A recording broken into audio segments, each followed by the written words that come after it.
3 words, The Green Prince. You're going to meet a man today who checks every box of understanding in the Middle East. Isn't that amazing? And equally amazing, he has been rejected by all 3 sides. I'm Chris Cuomo. Welcome to the Chris Cuomo Project. A special guest for you today. I'm very happy to bring him to you. Very important for your understanding of the Israeli-Hamas conflict. Thank you for subscribing, following, checking us out on newsnation at 8 and 11 every weekday night. Okay, now, grew up suffering in Palestine, poor. Your father was one of the founders of Hamas. You become his right hand, heir apparent, growing up as a warrior, as a leader in the terror organization. You then see that you are part of something that is making it worse for your people, and you switch to the side of the enemy and spend 10 years living the spy life at the highest levels. And all these wacko things are going on around you. Then you decide to come clean about it. And you move to America, and they think you're a terrorist. And then you say, I'm done with all of this. And while you're floating somewhere in the Southeastern Ocean, of Southeast Asia, that is, this happens, and everybody seems to be getting it wrong in all directions. And you feel drawn to come back and speak the same truth that has had you demonized by all sides. Who else can say, you want to talk about Palestine? I lived there. Oh, you want to talk about Hamas? I was one of their main guys. Oh, you want to talk about Israel? I know their counterterror efforts because I was part of them for 10 years at the highest level. Oh, you want to understand what's happening in America? Oh, well, I've been here and understand what's happening. An American citizen who worked for the Israeli spy network and was a leader at Hamas. Amazing. And yet, I can't tell you how many people are going to listen to what this guy's going to say here and say he doesn't know what he's talking about, or that he's some bought-off guy or an ideologue. Amazing. The mix of ignorance and arrogance, but not you. You want perspective on truth. You want reality. You want experience. And that's what you're about to get. There is no one I have interviewed who has helped my understanding of the realities and the balancing of pain and purpose that we're seeing on all 3 sides. What are the 3 sides? The Arab world, the Israelis, but also the American influence and the American exposure. Mosab Hassan Yousef.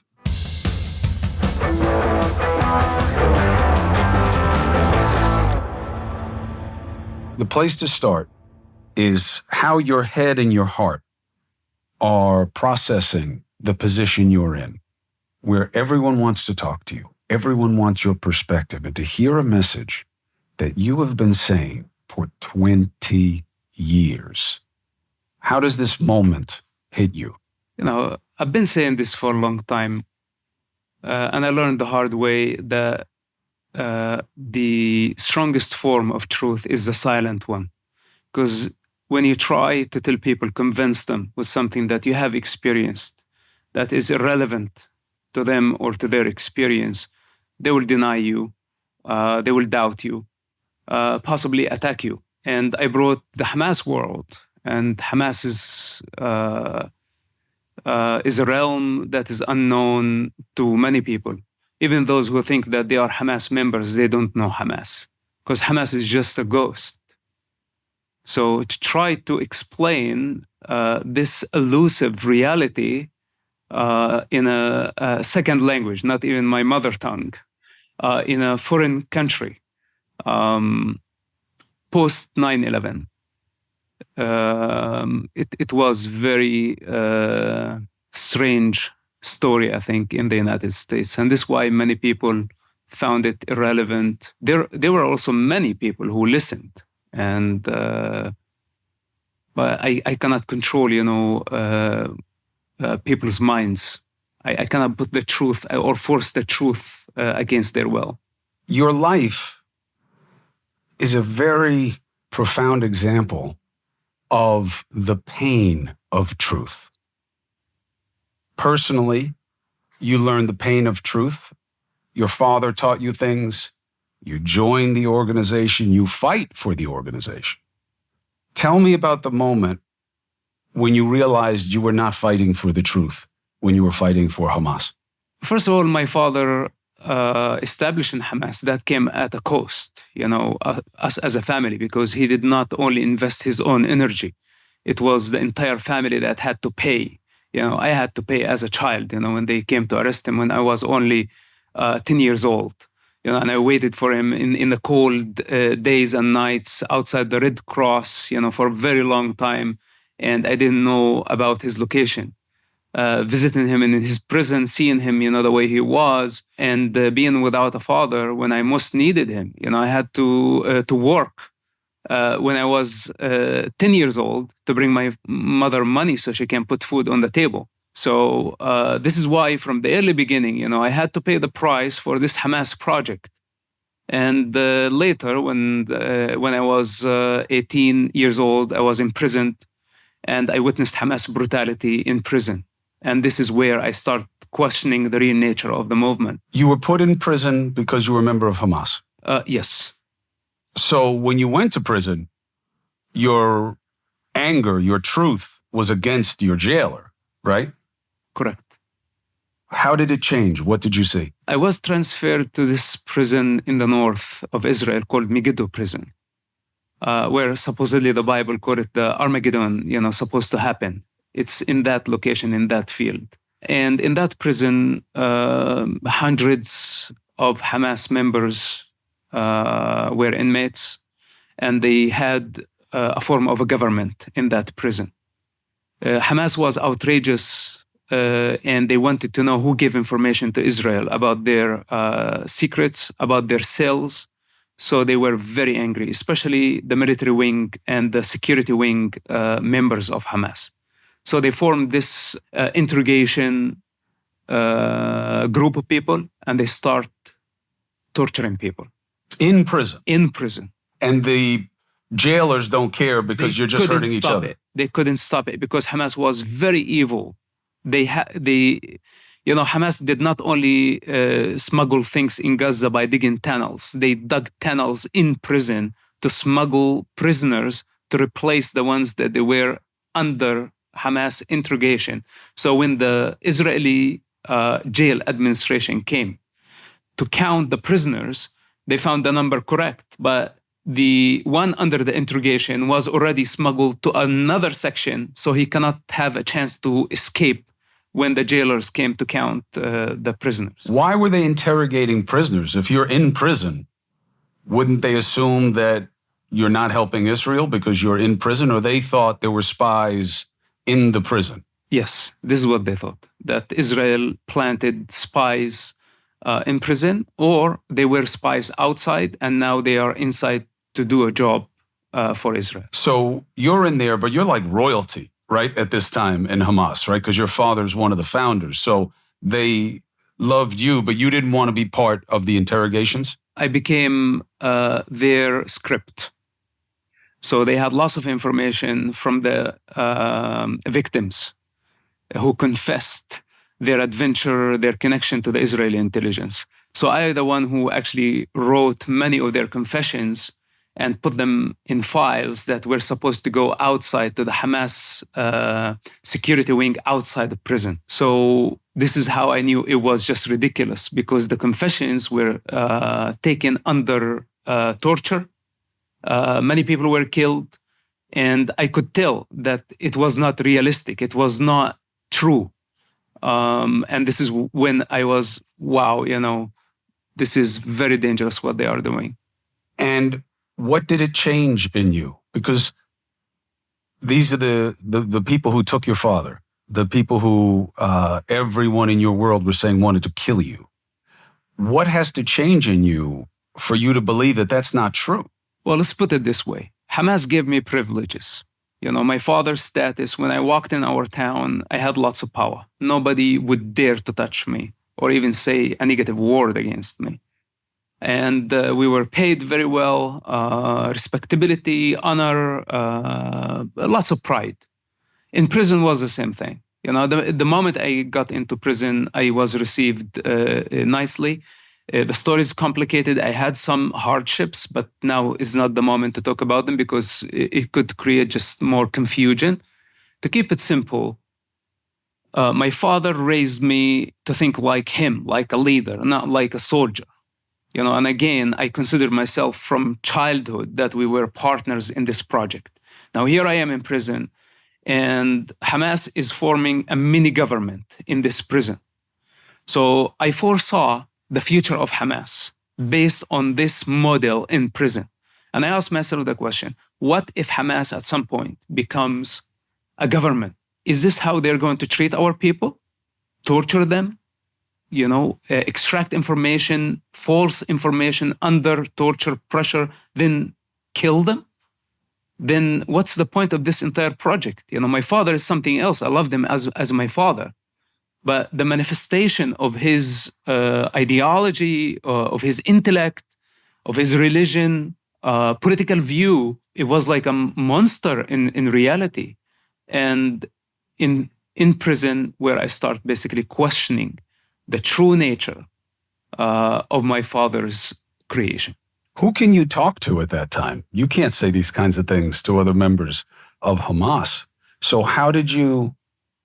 This had to be so hard in your head and your heart. It's easy now to say, oh, yeah, that's all wrong. That's all you knew. So how did you handle this? From that moment on, I had to walk alone, and... How do you walk alone without them thinking you're a traitor? Maybe it was very scary for them to consider that. Even for my father, it was very scary for him. I'm sure he had some signs, but they had also all the wrong knowledge about Israel, and what Israel stands for. Their idea of treason, that someone is coming to ruin the Palestinian future, cause destruction, do bad things, negative things to the Palestinian society. While this is not what the Israeli intelligence was doing. For 10 years, we weren't causing harm to the civilians or to the innocent people. Israel intention throughout my, let's say, career with the Israeli intelligence was, where do we find a suicide bomber, stop them before they reach their target? When you say we, again, I hope you guys can understand how unique the guest is. We, for you, has meant Hamas. We has meant Israel. We now means America, because you're an American citizen. It's true. Is it hard to have all of this complexity of influence on you?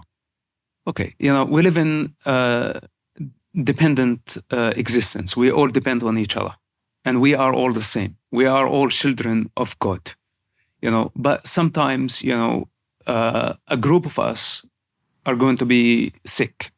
We will have to do quarantine, or we have to isolate the bad vegetable from the rest of the vegetable, let's say. So when I say we, I mean everybody. I see myself in everything, and everything is in me. I'm no different. So I speak on behalf of my mother, on behalf of my father, their human suffering, and the human suffering everywhere. And this is when I say we, I don't mean like a certain group of people. But I'm saying you have identified with each of the groups that are involved in this. All the rest of us are just with one. Yes, because I'm one with everything, But does not mean that I validate Hamas. I can understand their position and their suffering and why they do the things that they do. But I cannot validate their action. I can see the American fear and anxiety, of another September 11th. But in the same time, I cannot live in fear. I understand why they are afraid. I also can see the Jewish dilemma of, will there be another Holocaust? I can totally step into their shoes and feel the way they feel, when they see all this anti-Semitism. So I feel everybody, but I cannot be anyone in the same time. What did it mean to you when American young people, many of whom are not stakeholders, meaning they're not Palestinian, many of them are not really that familiar with what has happened, when they took you and said, well, this guy is a traitor. He doesn't really know. He's just parroting the IDF script. What does it mean to you when you hear people dismiss your truth that way? When I made my choice to write the book some 15 years ago, approximately, I voluntarily exposed my identity and all the work I did within the Israeli intelligence against Hamas. I was not exposed. There is a difference, when you catch, let's say, a spy in action, then you persecute them and say, it's like, oh, you did it for money, you did it for treason, we are going to execute you. But I migrated to the United States after a long experience in that field where, I loved my people and I loved the Israeli people. I understood both point of views. And I went to the deepest possible level of two underground organizations that it's not easy to have access to. Then I moved to safety in the United States. But in the United States, I felt obligated that I have to document my experience. I have to write it down. I had no idea that it would become a New York Times bestseller. I dedicated the work to my father. I wanted my father to step into my shoes and to see reality through my lens. So I wrote the book to him. And I knew that I would be labeled as a traitor. It's not I didn't know, I knew the cost. Of course, I could have moved on just like everyone else and started a new life. And I would have not been labeled as a traitor. But when I make the choice, basically, I'm telling my people, I know what you are going to accuse me with. And this is your biggest fear, but I'm not afraid of it. Because I'm willing to stand for my own truth and be alone on the ground of truth than being swayed among millions of sheep being pulled to the slaughterhouse. I prefer to stay alone, and I prefer to stay on my own. What does it mean that the truth winds up making you an outcast? What have you drawn as a lesson in this? My biggest lesson, if you stay truthful, most likely mankind will crucify you because most of us are afraid of truth. Most of us dwell in our delusion, in our comfort zone. We want it easy. We want the sense and sense objects. The truth somehow takes us from our comfort into the unknown, right into face-to-face with death. And most people don't want to face death and the reality that all of us are going to die. And the risks that I took, they were very similar to that. Because given information about suicide bomber in a society where they praise suicide bombing attacks means that you will be shot, most likely killed on the hands of a mob. So who wants to do this? And those who just say, oh, you did it for money, or someone can't do it for money. It's ridiculous. I'm coming from comfort. We had all the money in the world. We had lots of power. I did not need, someone to pay me to do something where I lose myself or I lose my comfort and all the privileges my father gave me in that society. So hence I learned how to die for the truth. Because simply in the most confusing moments of my life when I was there, I'm contradicting and I'm going against my father. I'm working with his worst enemies.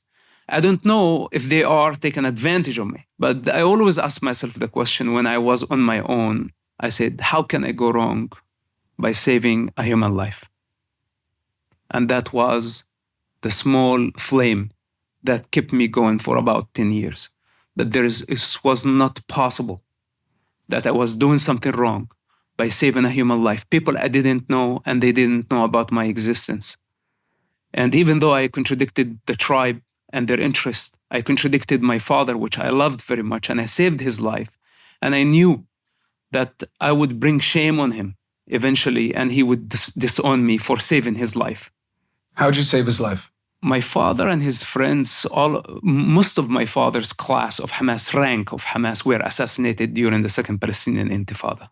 If you look into the West Bank, he could be the only leader in the West Bank that was not killed.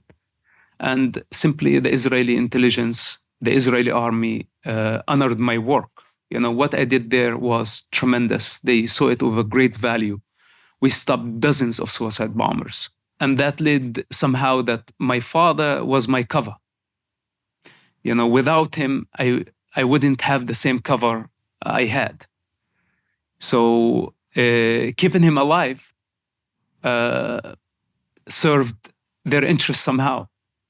And it was my condition that you don't harm my father. In fact, my condition was you don't harm anybody, and I did my best instead of assassinating someone to arrest them.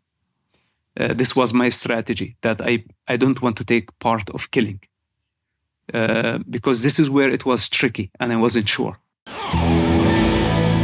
If you've been checking me out on the Chris Cuomo Project, you know I'm into AG1, okay? I am into it. I do it every day, and I'll tell you why. I'm a big supplement guy, and I believe in it. But this works better. It's everything that you need. Vitamins, minerals, adaptogens, probiotics. One scoop, one glass of water, once a day, and I'm done. So I don't have all those different bottles anymore trying to figure out what I have to do at different times, okay? And that was a real struggle for me, to be honest, because a lot of these things, don't take these on an empty stomach, don't take these with food in the morning. And now you know the whole deal if you're into it. And a lot of the stuff, I didn't even know where it was coming from. AG1, prebiotics, probiotics, digestive enzymes, right? Get that gut support, magnesium, B vitamins, C, zinc, right? All of it in the right amounts, in the right combinations, okay? AG1 is the supplement that I trust, that I use to provide the support my body needs every day. And that's why they've been a partner for so long. I'm big with them. If you want to take ownership of your health, it starts with AG1. You try AG1 and you get a free 1-year supply of vitamin D3, K2, and 5 free AG1 travel packs with your first purchase. What do you get? You get, listen to me, you get the AG1 free 1-year supply of vitamin D3, K2, and 5 AG1 travel packs. D3, K2, Google it, okay? You got to take things in combinations. And you get the travel packs, very important, because you can't bring the big amounts, right? TSA won't allow it. Go to drinkag1.com/CCP. drinkag1.com/CCP. Check it out. How did you stay legitimate in Hamas's eyes without doing the things that you were trying to prevent on the Israeli side? Does that make sense? Like, how you're a leader in Hamas, right? You're coming up through the ranks, your fathers. Right. You have to do certain things. They want you to be a part of certain things. How did you keep them comfortable that you were a member of Hamas without participating in horrible things? I was my father's assistant, and you can say his trustee. I'm his eldest son, and he loved me very much. So this is where I invested most of my energy. I invested most of my energy to create a shift in my father's paradigm, but using reason and logic, trying to bring to his attention, the impact of Hamas terrorism on the Palestinian society and on the international community. It was very early at that time. Hamas was not even a global terrorist organization. And I saw that he was responding to that. So this is where I invested most of my energy. Now, because all Hamas leaders come to him and I was his assistant, so they had to come through me. So I became the connecting point. If I wanted to isolate him completely from the rest of the movement, to just become the mediator, that everything had to come through me, whatever it is, information, letter, military, political wing, Hamas bureau from abroad, whatever it was, it had to come through me. And this is how I became Hamas intelligence hub, but without having to be part of the movement and having to execute their plans. You were about the information, not the execution of the actions. Yes. which was perfect for you. Yes. How did you sleep without being in constant fear that someone's going to find out? Because you must have been hearing people all over you trying to figure out who's giving them this information. How are they finding this out? You know, I have to say that the cover and the amount of secrecy the Israeli intelligence gave me lots of confidence, something that I did not expect about them, like how much they cared about me as a human being, first of all, and my well-being, to a degree that they would put an entire city under curfew for my safety, or I would have literally most skilled undercover Israeli special forces escorting me throughout town, whatever I did, wherever I went. And they kept all the time their eyes on me, because I was also, I knew a lot about the Israeli intelligence. It's not I only knew about Hamas, I knew how Israel works. And their biggest fear was that I get captured.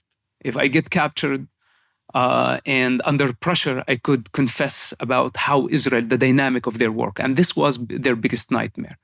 So protecting me 24/7 became like they're protecting their own operation. Sounds like the makings of the best episode of Fauda ever.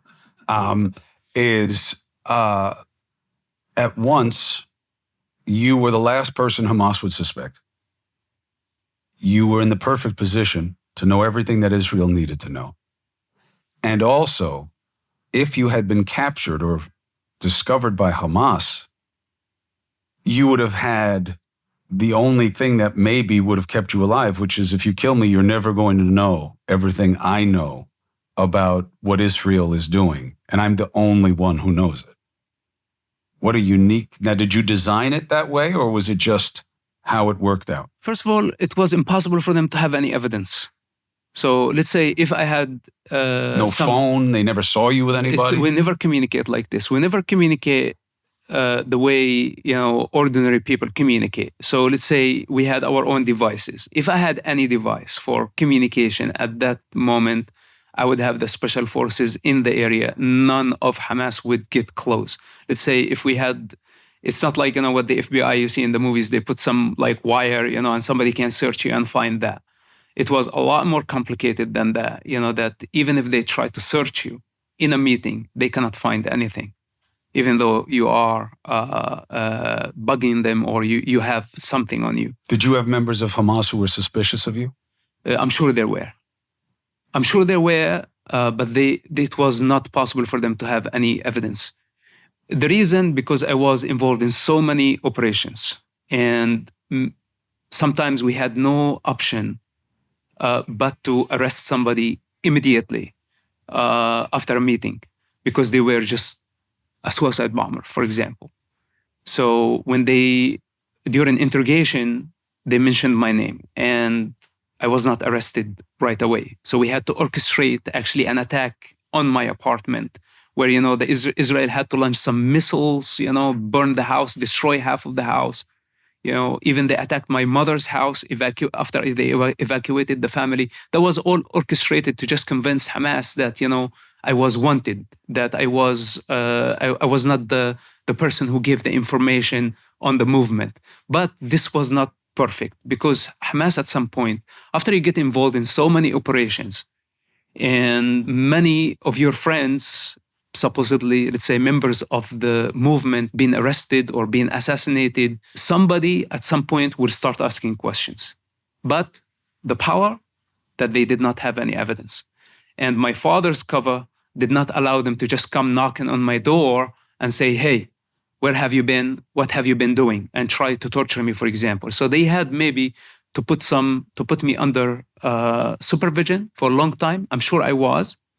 The Israeli intelligence was aware of this, but we never gave them a lead.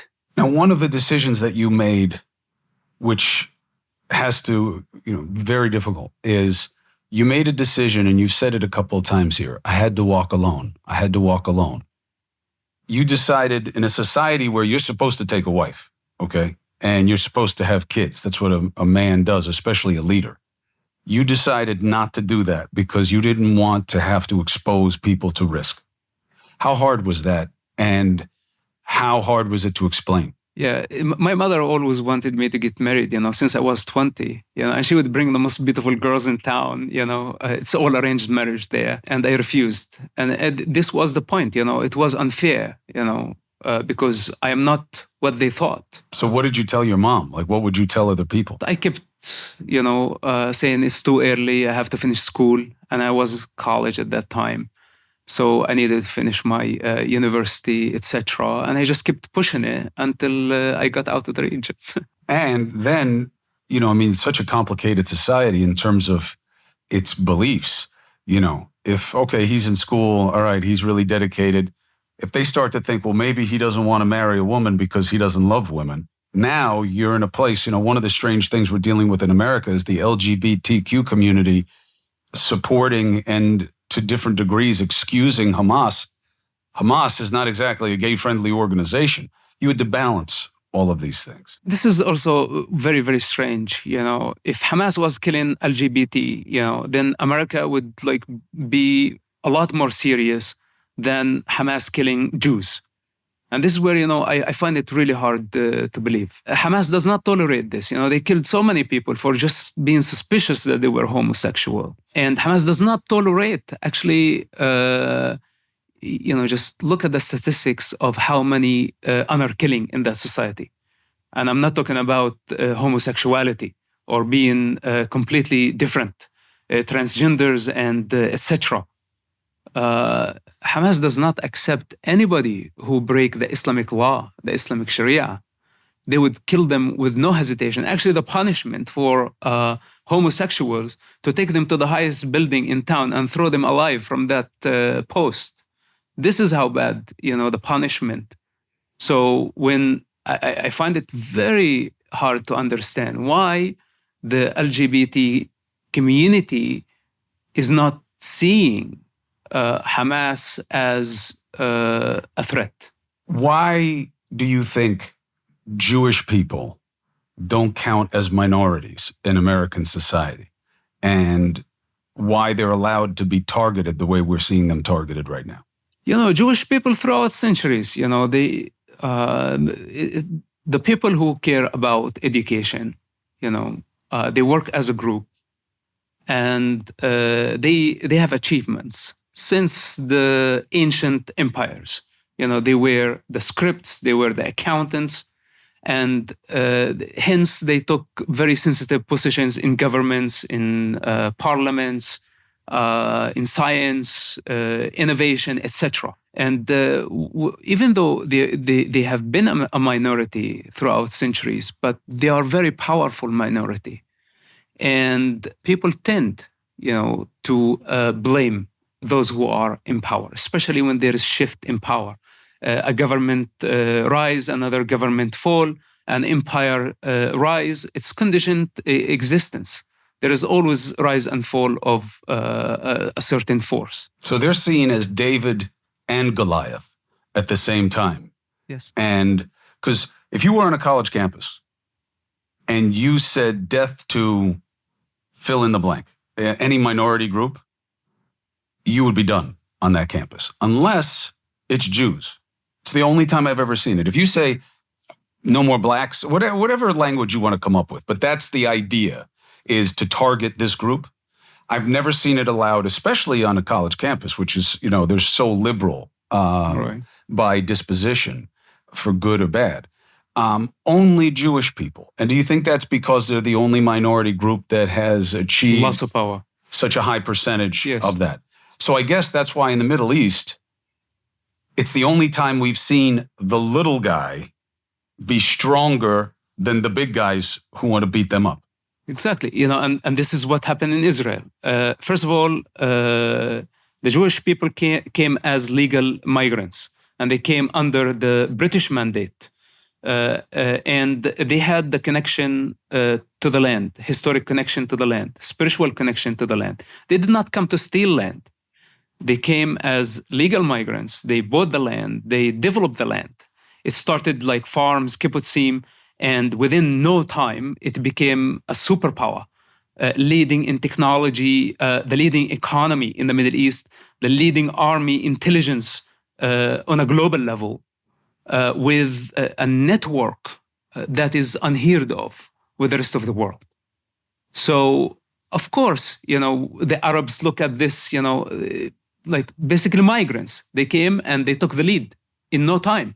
While the Arab Gulf money, they have so much oil, so much natural resources, so much human resources. They have everything it takes to actually build the most powerful countries, but they're still behind. So this gap, between the 7th century mentality and 21st century is the gap between Hamas and Israel, where Hamas advocates for chaos, tribalism, revenge, vengeance, blood feud, while Israel advocates for all the values of not only the Western civilization, but one of the most, or say, richest spiritual religions in the world, with, say, the most advanced or developed religion, I would say.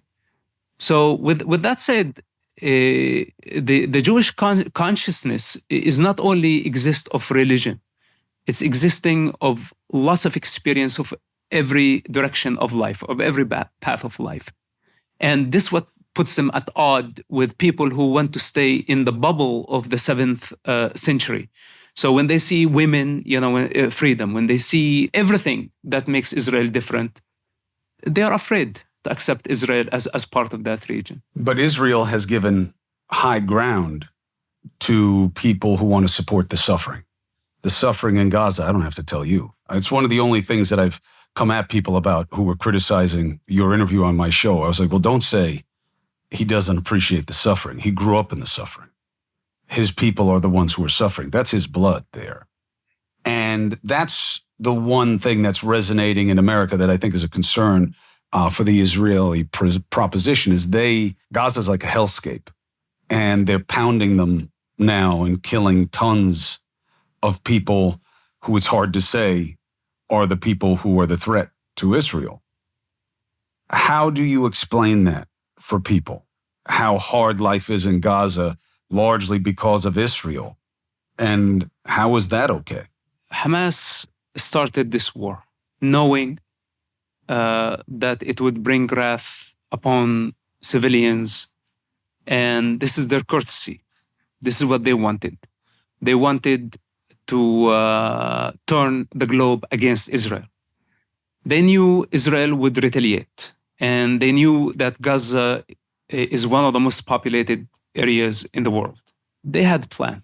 And they knew that the world is going to put lots of pressure on Israel. And this is where they actually, Hamas victory. If Hamas, instead of being perceived as the terrorist, Israel becomes the terrorist, then Hamas has won. And this is what they want.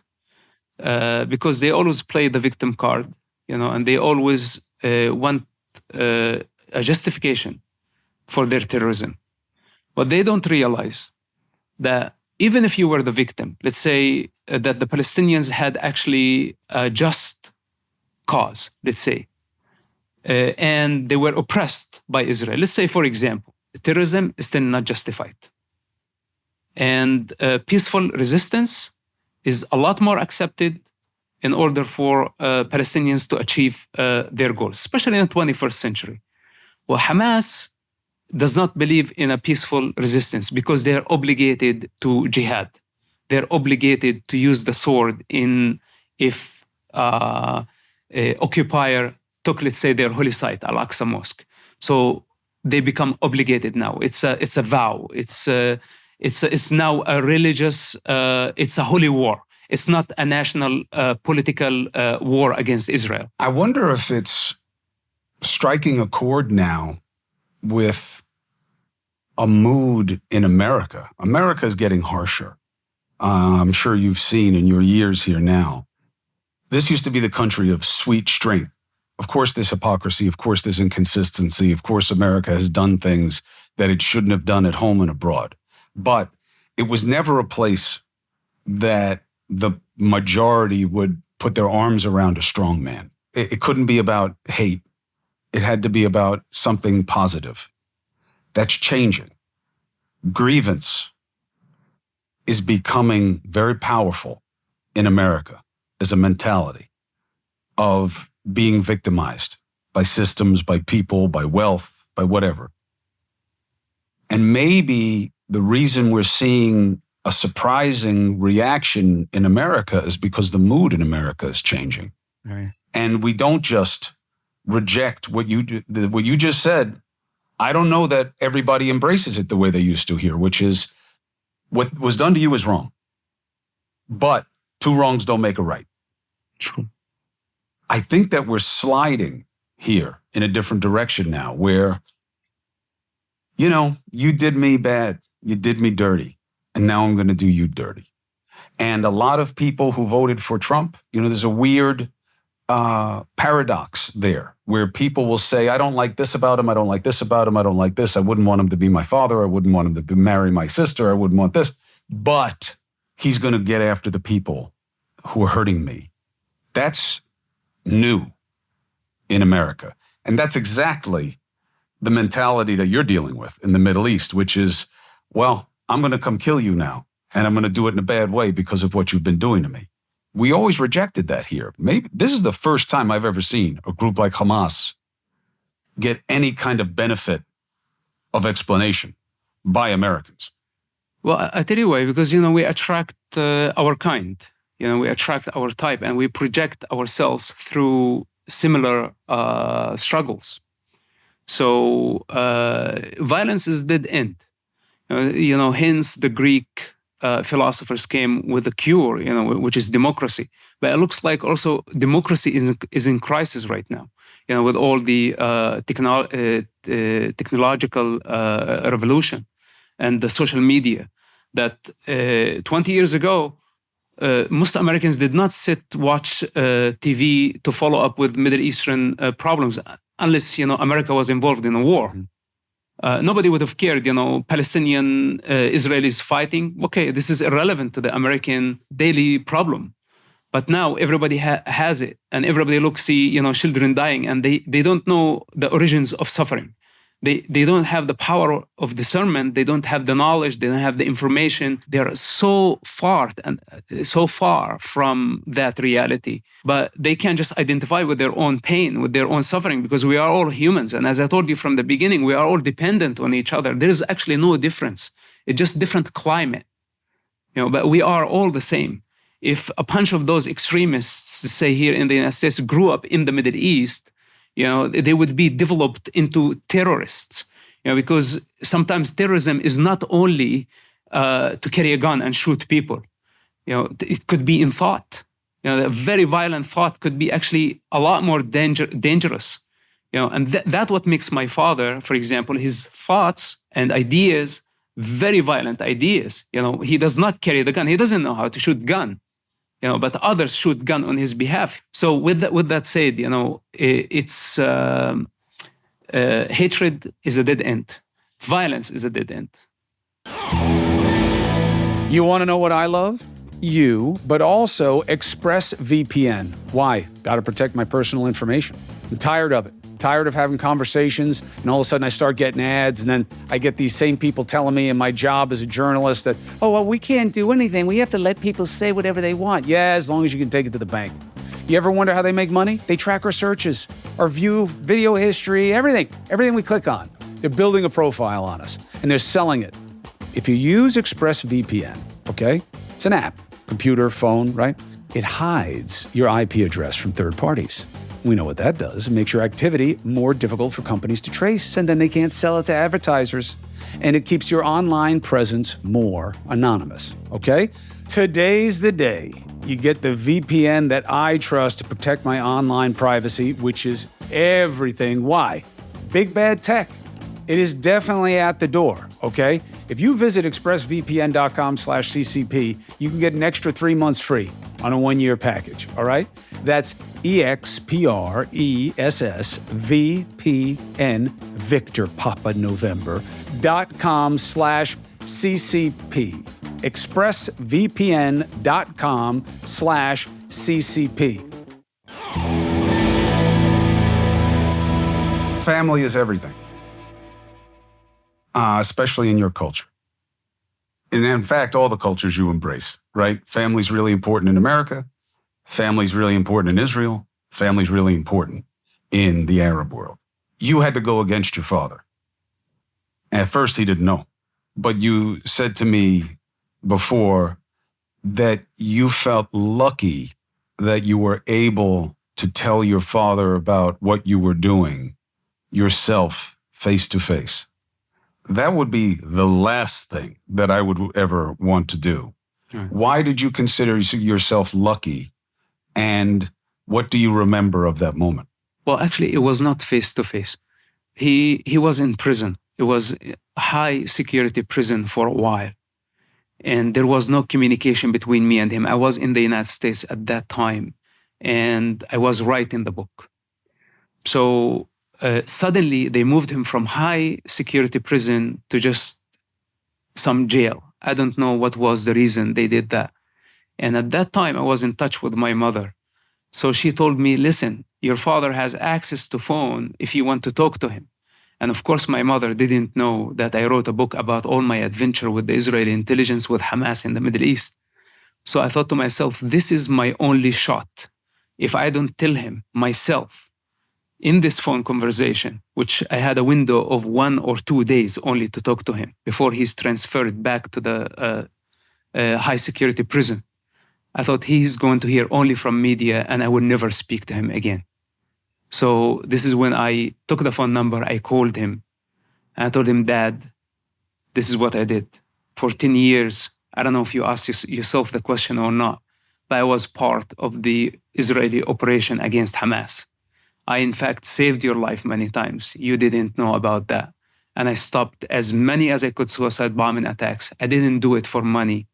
I didn't do anything for any personal selfish gain. I did it because I was trying to save you. I was trying to save myself, to save our family, and to save many people's lives. Then he really went into a very long silence, like he didn't know what to say. It was, I cannot imagine, how he felt in that moment. Then his words were like this: do you have any blood on your hands? I told him no. He said, have you ever killed anybody? I told him no. He said, then, son, please come back and I will protect you. If you don't have blood on your hand, I will protect you with everything that I have. I told him, I'm sorry, I cannot go back. And this is final. I wrote a book about it. Everything's coming in the media. And I give you the permission to disown me. Because I knew what is going to be for him in that society, what is awaiting him. Then he said, no matter what will happen, you will always be my son, and I will not disown you. 2 days later, I heard from the media that he publicly disowned me. And since then, we haven't spoken. What is the hardest part for you emotionally in dealing with what you had to do? This was the hardest phone call I ever had. But also, I'm very relieved and I'm very happy that I had the chance to tell him the truth.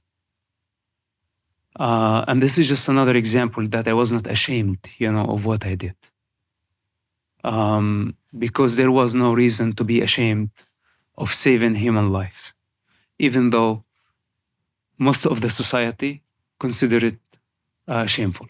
He's my father, I love him, I know what I did, I saved his life, but he does not owe me anything, because he gave me life before. And I will always owe him as my father. And I will always honor him, regardless of his involvement with Hamas. But I cannot validate his action. I cannot validate his rule as a Hamas leader as long as he takes part of that move. The father is something. The persona that he takes is something else. How do you deal with knowing that people that you loved, family, friends, want you dead? It was very hard at the beginning.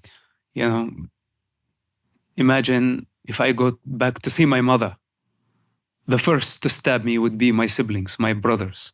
The only person probably wouldn't do it is my mother. in that world, the only person. But everyone else will participate and they will take turn on doing that. It would take no time for a mob to just form in that neighborhood, and I would be finished in no time. I had to live with that before I revealed my rule in the Middle East, and accept that. Am I ready? Will I be okay with whatever consequences are going to come?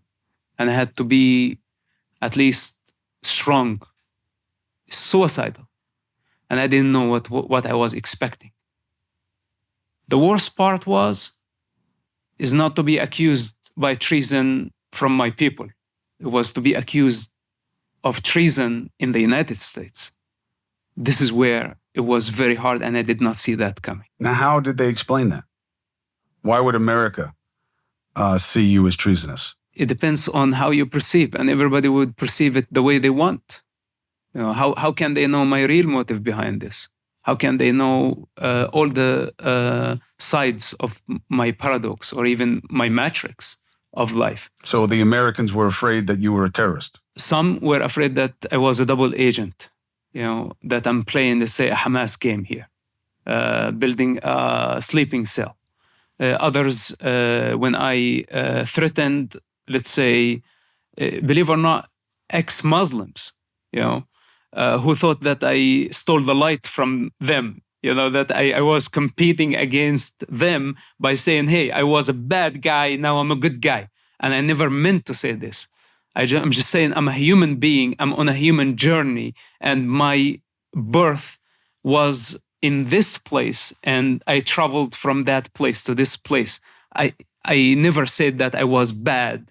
I confessed, and today I repent. So please, your forgiveness, because I don't ask my forgiveness from people. So even though that was not my narrative, many of the ex-Muslims in the United States who were like New York Times bestseller, etc., and they made shitload of money from American people.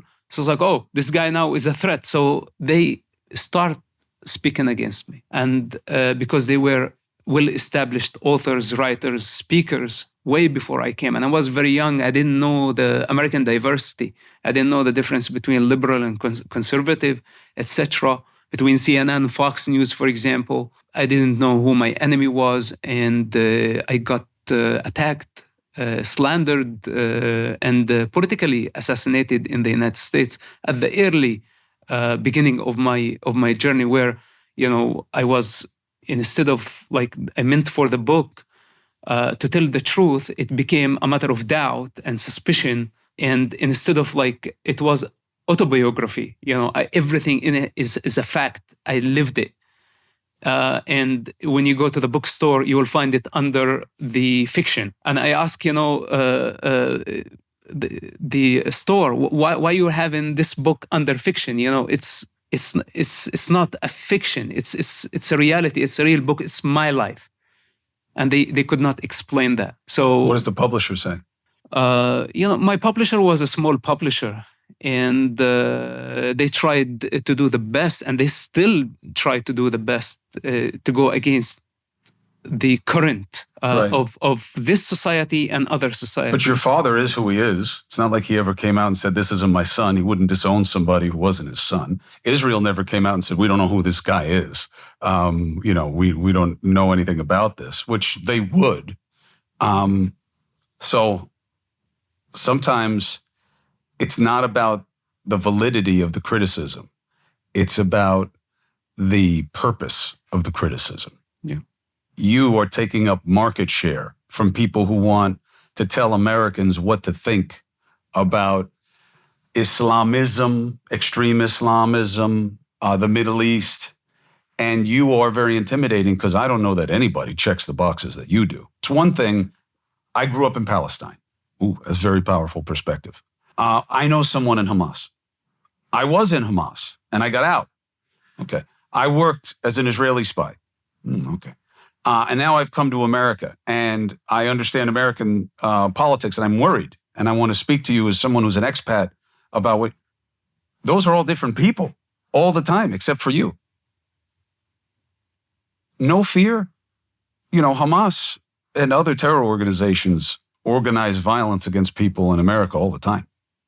You're not afraid that, especially right now, you would be a beautiful trophy for people? The greatest fear, honestly, is not the fear of death. Is the fear of losing one's status. What people are going to say about us. This is what we are afraid. We maintain this image, public image, and we try to leave this perfect impression because this is our courtesy. This is our value in the society. And we go on our entire life cultivating and building and adding brick by brick in this empire. It's all imaginary. And for me, the real death was when I dropped this status. Even though it appeared for a Hamas prince or the son of Hamas leader in that culture, it was like I was the center of the world, right? It's why it was very hard to drop that status, even though it was a rotten one. But when the person is holding so tight onto it, we don't realize that this is something that's actually against our evolution, against our freedom. And all it takes just to drop it and have the power to say, my potential is much higher than this status. So I dropped the status. I crucified, to say, the ego of that society, and I had to build it from scratch, somewhere else, somewhere new. But also here in the United States, I built something. I went against so many odds. The US government wanted to deport me. As I told you, some people unjustly accused me of things. Many people misunderstood me. Many people thought I was a threat, and they could not actually validate my account somehow. I could not prove it to them. So it was very hard for me to build myself up again. But somehow, miraculously, I became New York Times bestseller. A movie was based on the book. I found myself in Hollywood, and I was meeting some Hollywood movie stars, etc. Red carpets here and there, Sundance. Then it's like there was money making, but this is not why I came to the United States. And I thought to myself, am I able to crucify this status that I built here in Hollywood? Am I willing to drop it again? And that was also another form of death that I demonstrated to myself. To see, it's like if I have the potential to have the power. And I dropped it. I moved to Southeast Asia. I lived in a small island, less than $500 a month. I ate one meal per day. I practiced yoga for 10 years every day of my life. And I forgot about books, status, New York Times bestseller, spy life, everything. So then it became my daily life to just drop my identity or identification with ego, status, even my physical form. And this is my freedom. Now you tell me, to die, what is it? Is it like a gunshot? This is not the greatest fear. You won't feel anything. I myself died. My heart stopped for about 30 seconds. I was detected by doctors in Scottsdale, Arizona.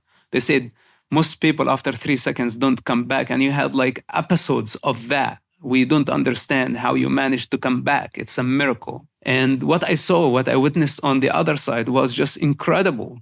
The freedom, the lightness of just like being free of this body. And from that point on, I realized, and that was, by the way, with all the pressure coming from losing my family, the pressure of people misunderstanding my position, the government here, the government there, the terrorist group, everybody turned against me.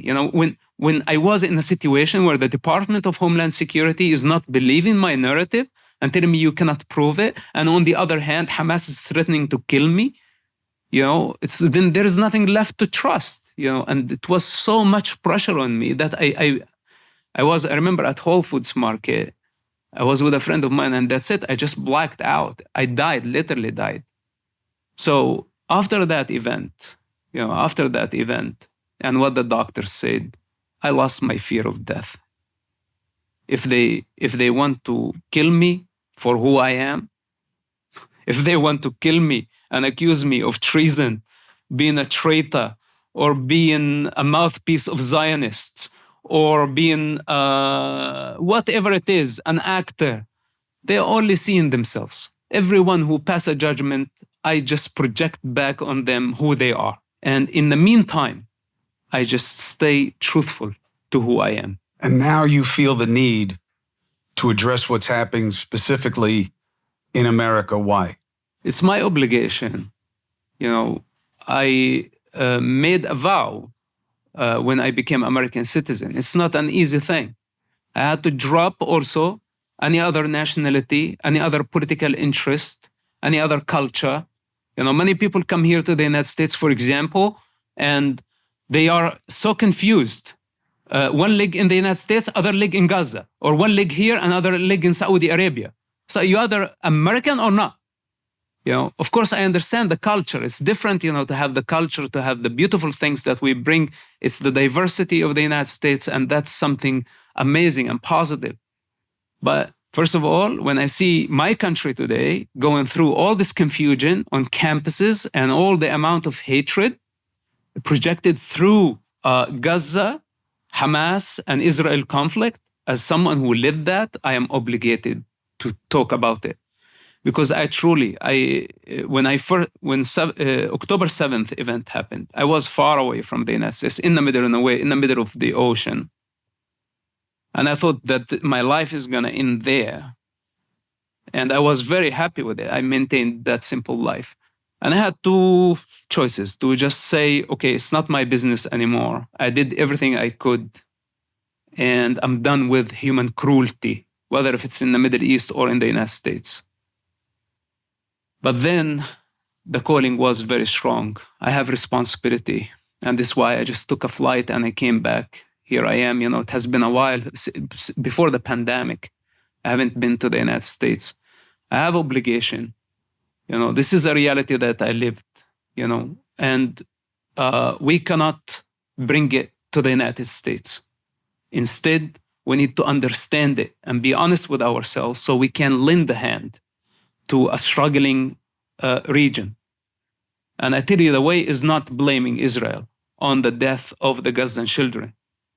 In war, people die. That's a problem. In war, people die. Children die. Actually, it's a miracle that we have only 10,000 casualties, because we are talking about one of the most populated area on earth with the most barbaric savages living under and beneath the city using human shields. So it could have, if this was the United States, it could have been 100,000 people dying. And because one day I was part of the Israeli operation, I know that it's not in their interest to target civilians, because they know the world will turn against them. Why would they do something like this? It's happening, by the way. And it is happening. Because a lot of civilians are dying. It looks like they have to know they're going to be hitting them, and they're continuing to do it. Chris, listen to this. Our command, my job, when there was, let's say, a target, whether if it's for arrest or for something else, that always the command was, make sure no one else in the car. And the last phone call, before whatever it was, is there anyone in the car? Yes, his daughter in the car, his 6-year-old daughter in the car. And the operation was canceled. And we had been looking for this guy for 6 months, and was a mastermind behind suicide bombing attacks. So when things are at ease and the intelligence officer sitting there, and it's not as tense as it is right now when we have thousands of Hamas members storming an entire, many communities, genocide, killing everybody, that was a different reality, because the officer could say, okay, we will get him next time. Next time can wait a little bit. But now Israel cannot wait, because the next attack could be Tel Aviv. The next attack could be biological attack, which Iran has access to chemical weapons. And even up to this point, I think it's a miracle that Hamas is not using chemical weapons against Israel, because they have the delivery method. They have the missiles that they are shooting. So why not put like a chemical head and shoot it at some major city? It's within their capacity. And this has been my fear actually, that they already have it and they may use it. So for Israel to actually have the ground operation, I understand their position. And I understand that the civilian casualty was inevitable, and Hamas wanted that more than anyone else, while Israel trying to avoid that as much as they could, but it's impossible. This is why I said many times we cannot blame Israel. If we need to see it correctly, we need to condemn Hamas, not blame Hamas, condemn Hamas as a terrorist organization. And in fact, terrorism is an understatement, because what they did, only savages of the dark ages, they didn't do what Hamas did to those communities. So first of all, we deal with Hamas. Civilian casualties, this is inevitable, and we cannot bend just because of our emotions, and we cannot handle the bloodshed, especially for the decision makers. They should not bend for the public opinion, because it's not a matter of point of view now. We are not in election now. We are not voting for the next president. It's war. It's the language of the gun. It's the language of the sword. And after counts been settled, then after that we can move to the political process and to recreate and to heal the wounds of war. Hence, I call all my friends here in the United States, those who don't understand the conflict, to educate themselves first before they start taking sides. Because if we continue going this direction, Hamas and Israel conflict could turn here in our cities, and we may witness mass shooting at some point, because hatred will keep growing, and violence begins with an idea. I see how angry some of those students on campuses, on Capitol Hill, interrupting politicians who are trying to do the job, to manage the war. The United States is not participating in the war. The United States is managing the war and helping Israel manage the crisis. So it is not like the United States launched and initiated a war that is against the interest of the American people. Hence, we need to see things for what they are. If we continue to see them for what they are not, projecting hatred, anti-Semitism, threatening, chanting Hamas slogans in our cities, I worry that this will turn violent in no time. How can I help you? I mean, you already did. You gave me the platform, and I'm very grateful. That's all I needed, just to express those thoughts and communicate with people. I appreciate you coming from so many different points of powerful perspective. And you're a very brave guy. And I respect that, and I appreciate you. Happy to call you brother.